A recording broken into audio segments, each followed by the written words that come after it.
इस video को लाइक करें, हमारे चैनल को सब्सक्राइब कर बेल आइकन जरूर प्रेस करें।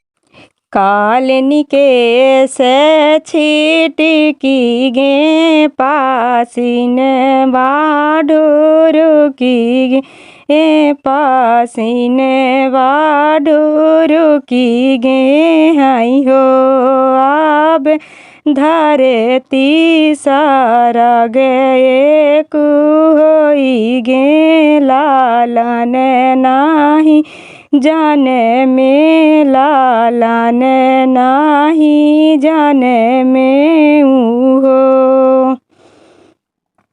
मम्मी जो मोरी होती दारद हारी ले तीन दारद हारी ले तीनी हो आबे पिया जी के मामी बेदारे दीदारद नाही जाने तीनी दारद नाही जाने तीनी हो।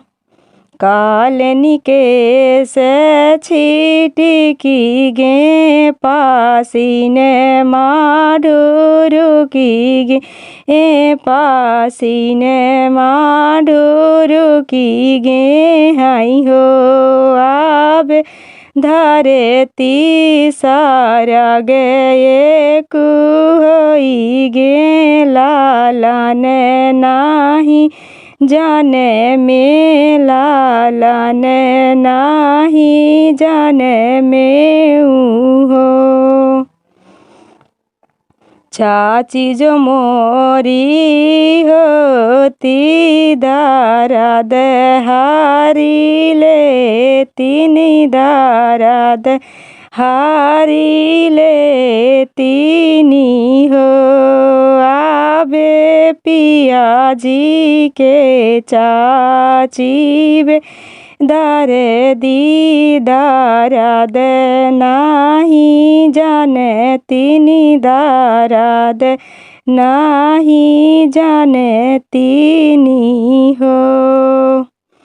कालनी के से छिटकी गे पासिन माडोर की गे पासिन माडोर की गे हाई हो आबे धरती सारा गे कुहोई गे लालन नाही जाने में लालन नाही जाने में हो।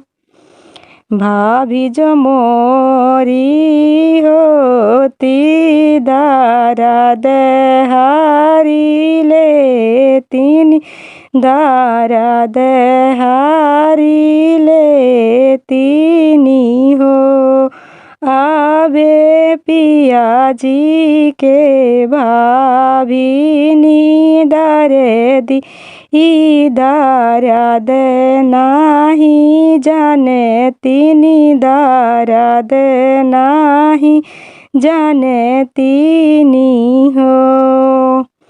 कालनी के से छिटकी गे पासिन बाडोर की गे पासिन बाडोर की गे हाई हो आबे धरती सारा गे कुहोई गे लालन नाही जाने में लालन नाही जाने में हो।